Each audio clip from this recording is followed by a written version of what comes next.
नमस्कार मित्रों, भाइयों, बहनों, बुजुर्गों। कई दिनों से मैं विचार कर रहा था कि गरीबों की मुक्ति कैसे हो। तो हम अंतर्राष्ट्रीय हिंदू महाग्रंथ के माध्यम से गरीबों की मुक्ति के बारे में एक निर्णय लिया है, एक सिस्टम बनाया है उसमें कि बहुत ही सुंदर सिस्टम है। उस सिस्टम से कोई गरीब नहीं रहेगा। अगर वो आगे बढ़ना चाहता है तो मजबूती से आगे बढ़ेगा भी। और उसमें जो हमने जाति का जो सिस्टम बनाया है वो उसमें 2 जात का सिस्टम बनाया है। नंबर 1 स्त्री और पुरुष। बस संसार में 2 जात उस परमपिता परमात्मा ने जन्म दिया है। 2 जातियों की रचना की है, एक स्त्री दूसरे पुरुष। यानी जो नपुंसक, खिजड़े, छक्के जिन्हें हम बोलते हैं वो होते तो हैं पति पत्नी के ही माध्यम से।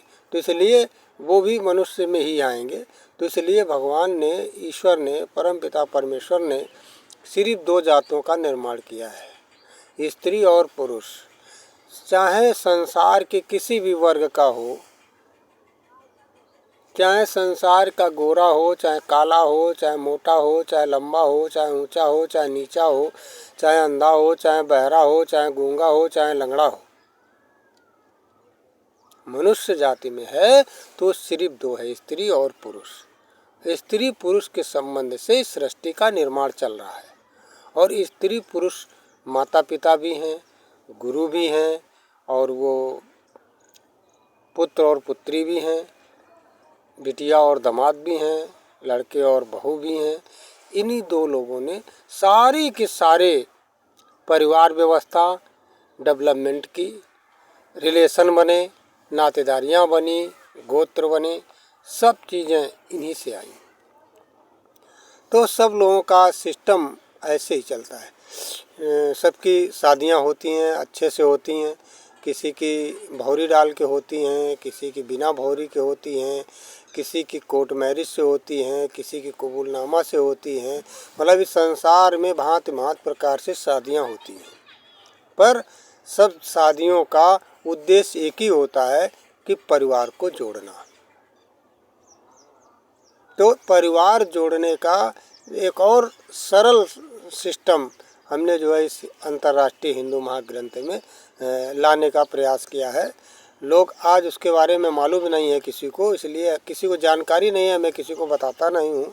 तो अब यूट्यूब दिनेश कुमार कानपुरी चैनल के माध्यम से मैं उसमें से अभी बातें कुछ भी नहीं रख रहा हूँ, सिर्फ बता रहा हूँ। तो वो जब चीज़ें आएंगी तो उसमें कोई गरीब नहीं रहेगा, कोई जाति नहीं होगी, 2 जात के अलावा तीसरी जात का कोई उल्लेख नहीं होगा। उसमें उल्लेख है भी तो जाति अगर बदलती है तो स्वाद भी बदलता है। जैसे अब हम मनुष्य हैं, स्त्री और पुरुष तो मनुष्य हैं संसार। वो चाहे हिंदू हो, चाहे मुसलमान हो, चाहे सिख हो, चाहे ईसाई हो, चाहे 6700 जो जातियाँ हमारे देश में वो सब हो।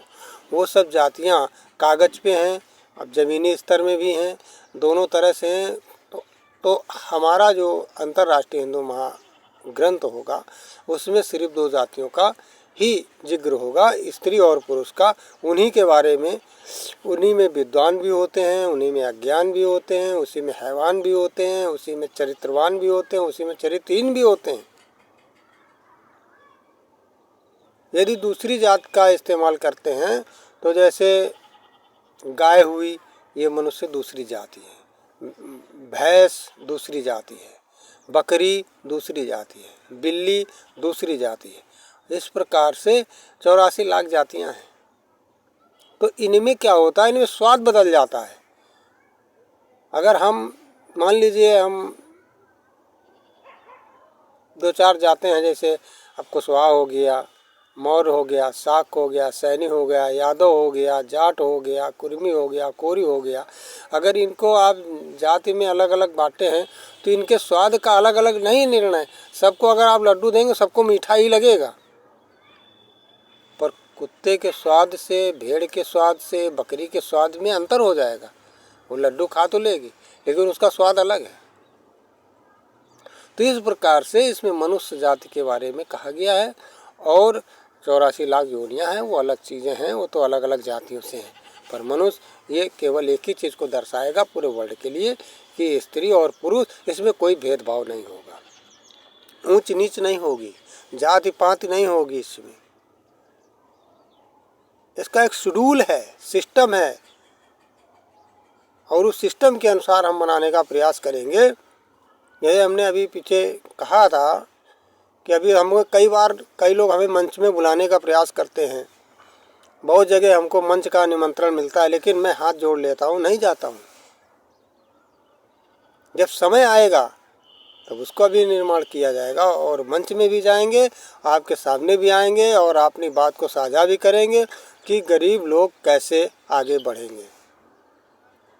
और ये हिंदू जो है, ये दुनिया में सब देशों में कैसे राजा बनेगा।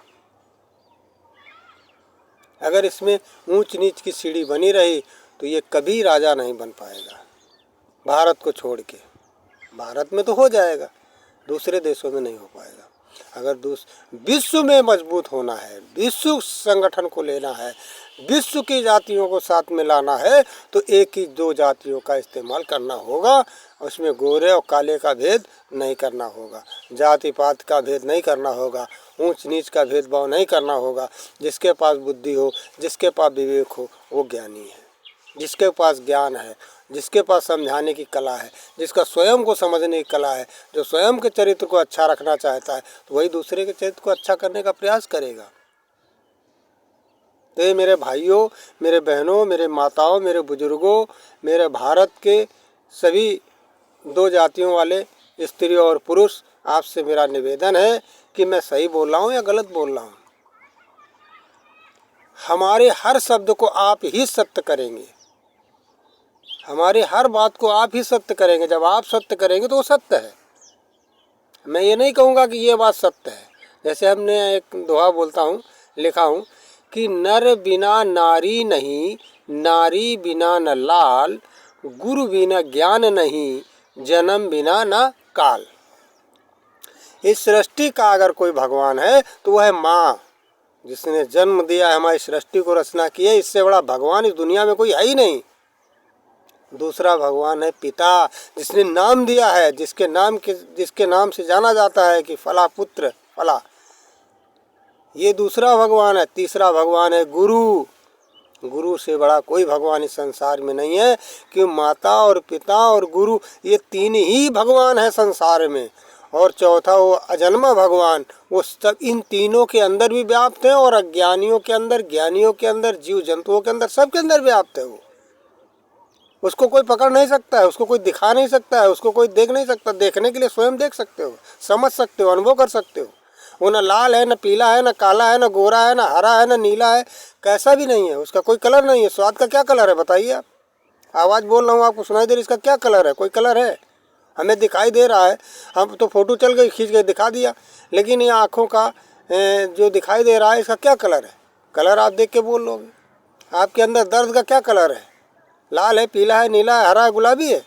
जख्म दिखाया जा सकता है, दर्द नहीं दिखाया जा सकता। दर्द स्वयं महसूस किया जा सकता है। इसी तरह से वो परम पिता ईश्वर ब्रह्म, जिसे कहा गया ईश्वर कहा गया, परम शक्ति कहा गया, करोड़ों नाम, 33 करोड़ नामों से जाना गया है, वो ईश्वर सिर्फ आपके अंदर एहसास में है, आपके दर्द में है, आपके प्रेम में है, आपके नफरत में है, आपके सुगंध में है, आपके सांस में है, आपके मुस्कुराहट में है, आपके रोने में है, आपके स्वभाव में है, आपके दृष्टि में है, आपके आवाज़ में है, आपके कण कण में है।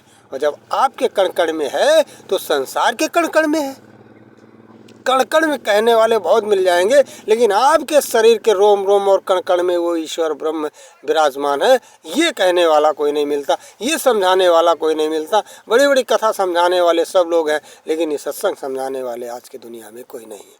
तो इस बात को आप समझिए और विचार कीजिए। हम जो गलत कहें तो आप हमको सजा दीजिए, हमें स्वीकार है, लेकिन हम बोलेंगे बिल्कुल सत्य। ना हम नास्तिक को विरोध करेंगे, ना हम आस्तिक का विरोध करेंगे। हम सिर्फ वास्तविकता में आपको लाना चाहते हैं, और हम वास्तविकता में जीना चाहते हैं। आप भी वास्तविकता में जिस दिन जीना सीख जाएंगे, उस दिन आप महान बन जाएंगे।